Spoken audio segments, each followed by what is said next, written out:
मृत्यूला काय म्हणतात? महापरिनिर्वाण. काय म्हणतात? तर आई रमाईच्या महामानवाच्या पत्नीला काय म्हणतात? परिनिर्वाण. काय म्हणतात? परिनिर्वाण. आपला कार्यक्रम बुद्ध शब्दाच्या अवतीभोवती फिरला. बाया चालल्या होत्या गावातून, कुणाच्या बुद्धाच्या, मुलगी कॉलेजमध्ये कुणाची तर बुद्धाची, मुलगी कुणाची कुठेही कॉलेजमध्ये तर काय विचारलं? बुद्धाची. बुद्ध म्हणजे काय? तर अंतर्मुख व्हावं, तुम्हाला आरसा दाखवावा, असा एकंदरीत आतापर्यंतचा कार्यक्रम झाला आहे. आपण डीजे लावू लागलो, गायन पाट्या लावलो, पण आउटपुट काय? तर काहीच नाही. म्हणजे बोर घेऊन पाणी लागत नाही तरी बोर घ्यायचं, खडखड धाडधाड चाललंय तरी नाही मला घ्यायचं बोर, असं काम चाललंय सध्या. आणि म्हणून शेवटचा प्रसंग मी तुमच्याकडे बाबासाहेब आंबेडकरांचा ऐकवतो आहे. आई रमाईचा मृत्यू झाल्यानंतर बाबासाहेब आंबेडकर 8 दिवस त्यांनी घरात कोंडून घेतलं होतं. इतकं डॉक्टर बाबासाहेब आंबेडकरांना दुःख अनावर झालं, इतके दुःखात तुडुंब बाबासाहेब बुडून गेले की त्यांना आत्मभान झालं. इतके दुःख अनावर झालं का? की बाबासाहेबांना वारंवार खंत वाटू लागली की तिच्यामुळंच मी आहे, तिच्यामुळंच मी आहे, तिच्या त्यागामुळंच मी आहे, तिच्या त्याग कष्टामुळं, तिच्या श्रमामुळं, तिच्या स्वामीनिष्ठेमुळं, तिच्या तपश्चर्यामुळं मी आज जो कोणी आहे. तिचे हाल झाले, अपिष्टा झाल्या, मी विदेशात असताना तिने परिवार कसा सांभाळा, असं सगळं चित्र बाबासाहेब आंबेडकरांच्या सारखं पुढे लागलं. आणि रमाईला 11च्या दरम्यान वरळीला अग्निडाग देण्यात आला, अग्निसंस्कार करण्यात आला. त्यानंतर सगळा आंबेडकर परिवार कुठं आला? राजगृहावर आला. राजगृहावर आल्यानंतर डॉक्टर बाबासाहेब आंबेडकर 2-3 वेळेस जाण्याचा प्रयत्न करत आहेत. कुठून? राजगृहावरून आई रमाईच्या प्रेताकडे, जिथं काय चालू आहे? अग्निसंस्कार केला आहे, जिथं प्रेत जळत आहे, त्या ठिकाणी डॉक्टर बाबासाहेब आंबेडकरांनी 2-3 वेळेस जाण्याचा प्रयत्न केला, पण शेजारच्या बाजारच्या लोकांनी त्यांना जाऊ दिलं नाही. पण बाबासाहेब त्यांनी पहाटे 5च्या टायमाला सगळ्याची नजर चुकून बरोबर बाबासाहेब कुठे पोचले? वरळीला कुठे पोचले? स्मशान. मुंबईत ट्रॉम्बे नावाच्या बस त्यावेळेस आवक जावं करीत 2 मजली, आणि ट्रॉम्बे बसनी डॉक्टर बाबासाहेब आंबेडकर राजगृहाच्या समोरच्या स्टॉपवरून डायरेक्ट वरळीला गेले. वरळीत शेवटचा धूर निघत होता, पूर्ण प्रेत जळून खाक झालं होतं, फक्त राख शिल्लक होती, थोडासा हार शिल्लक होता, आणि फक्त काय शिल्लक दिसत होतं? लाल राख दिसत होता. आणि लाल म्हणजे काही दिसत होता, तर काही शांत झाला. शेवटचा थोडासा धूर येत होता, आणि डॉक्टर बाबासाहेब आंबेडकर तिथं पोहोचले. कुठं? स्मशानभूमीत गेल्यानंतर बाबासाहेब आंबेडकर जशी स्मशानभूमीत येतात तसे त्यांना आपला भूमिका आवरणं कठीण झालं. त्यांना प्रचंड गहिवरून आलं. धीर गंभीर झालेले बाबासाहेब राखेला हात लावतात आणि बोलायला सुरू करतात.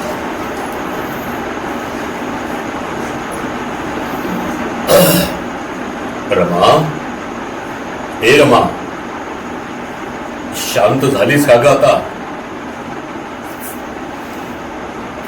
साऱ्या जबाबदाऱ्यातून शांत झालीस का? तू घेतलेला निर्णय योग्य आहे का? सकाळी 9 वाजले की म्हणायचीस, पुस्तकातलं तोंड काढा आणि चहा घ्या, थोडासा नाश्ता काही करा. 12 वाजले की म्हणायचीस, पुस्तकातलं तोंड काढा, तुम्हाला समाजाचं नेतृत्व करायचंय, तुम्हाला समाजाची सेवा करायची आहे. पुस्तकातलं तोंड काढा आणि माझ्यासमोर 4 घास खा माझ्यासमोर. आता असं कोण म्हणणार ग? रामू, हे रामू, 2 तारा असल्यानंतर बल्ब लागतो ना? आता 1 तार तुटून गेली, कायमचा अंधार करून गेलीस ना? आता एकट्याने एवढ्या घरी अंधारात कुठवर कसं चाल पडायचं? आता कसं चाल पडायचं? 2 चाकं असल्यानंतर गाडा चालतो ना? आता 1 चाक कोलमडून गेला, आता एका चाकाने कुठवर आणि कसं ओढायचं ग? मी काय म्हणतो, किती तुझा साहेबावर जीव, आता कोणती हिंमत आणलीस तू मला सोडून जायची? रमा, तुझे माझ्यावर आणि समाजावर न फिटणारे उपकार आहे. तुला माहिती आहे, आपल्या समाज बांधवाचं काम करताना आतापर्यंत 3 मुलं आणि 1 मुलगी अशा 4 लाडक्या गुढीबाळांना मूठ माती देण्याचा प्रसंग तुझ्यावर आणि माझ्यावर गुजारलाय. तो आपण खपवून घेतला ग, तो आपण सहन करून घेतला आणि त्या अगदी दिवसातून आपला समाज चालतो आहे. आणि तो अचानक असा निर्णय कसा घेतलास ग? कोणाला विचारून घेतलास ग? तुझे कष्ट आठवले, तुझी धडपड आठवली की मन आज गुदमरून गेले बघ. घरचा प्रपंच व्यवस्थित सांभाळलास,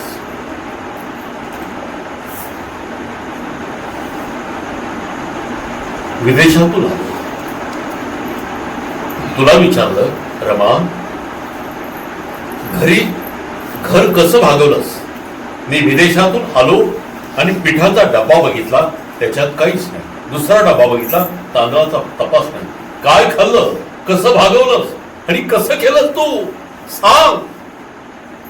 रामू सांगायला लागला, साहेब तुम्ही विदेशात गेला, भाऊजी होते बाळाराम आंबेडकर, ते नोकरीला होते, ते पैसा द्यायचे, पण त्यांचा मृत्यू झाला आणि तुम्ही गेले. मी पहाटे पहाटे उठायचे, अंधार पडलेल्या वेळेत उठायचे आणि काय करायचं? शेण गोळा करायचं, शेण गोळा करायचं आणि त्याच्या गोऱ्या थापायच्या. 2 दिवस वाळायची वाट पाहायची आणि त्या वाळल्या की मार्केट बाजारात जाऊन विकायच्या. त्याचा पै पैका गोळा करायचा आणि आलेल्या पैशात ज्वारी वगैरे घ्यायची. मग त्यात 2 भाकरी करायच्या, 2च भाकरी. सगळ्या परिस्थितीचं वातावरण पाहून 2 भाकरी टाकल्या की जाऊबाई अर्धी भाकर खायची, मी अर्धी भाकर खायची, लेकरांना कोरकोर द्यायची आणि झोपताना उशाला अर्धी भाकर ठेवून झोपायची. का? जाऊबाईचं किंवा माझं एखादं बाळ झोपेतून उठलं तर त्याला ती कोरभर भाकर द्यायची. असं माझा संसाराचा गाडा ओढलास.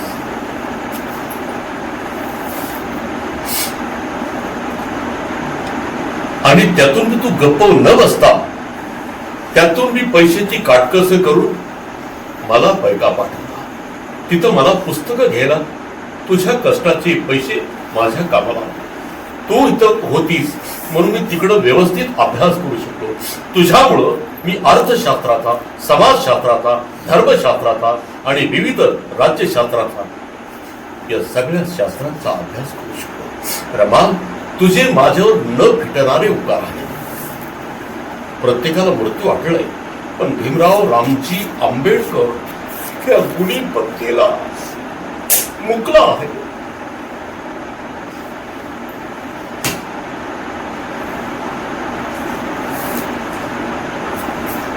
मला आठवतंय रमा, तुझ्या आठवणी आठवत आहे. महाडला निघालो, तू म्हणालीस मला सुद्धा यायचंय. मी म्हटलं रमा, तुझी तब्येत बरी नाही, डॉक्टरने तुला आराम करायचं सांगितलंय. पण नाही, मला यायचंय. रमा, मी भाषण देणार आहे, तू काय करशील? तर माझी रामू म्हणते, मी माझ्या आलेल्या चिमणी पाखरांच्या भाकरी करीन आणि त्यांना खाऊ घालीन.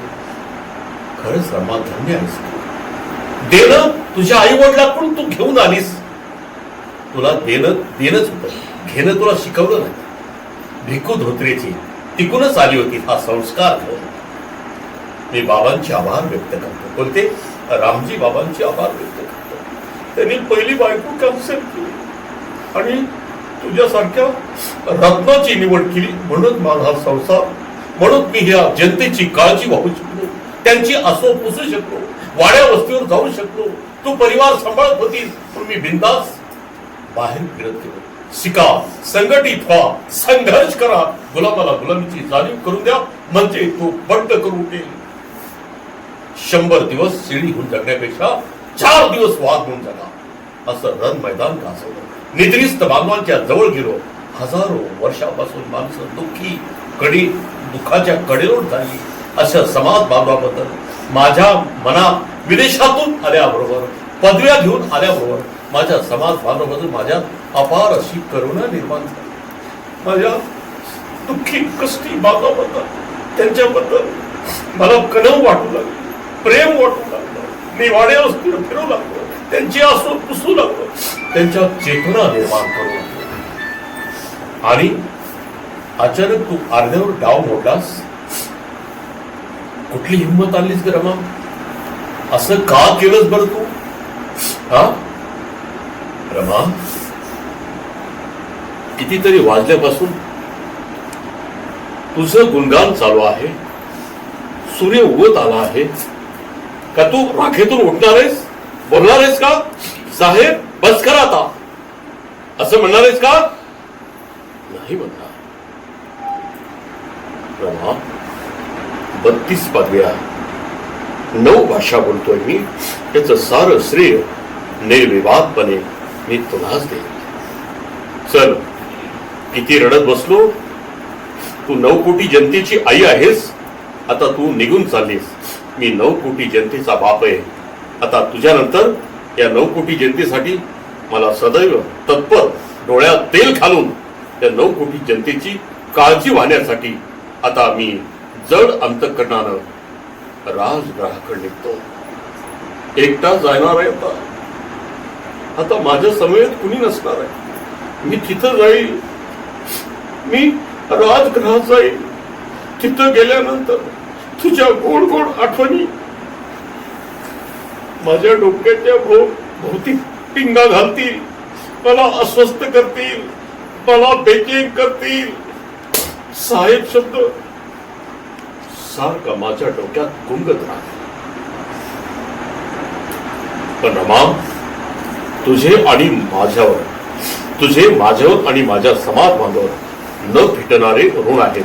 म्हणून तुझ्या गुणी व्यक्तिमत्वाला भीमराव सॅल्यूटच करतो आहे. चल, निघतो मी आता जड अंत करणारे राजगृहाकडे.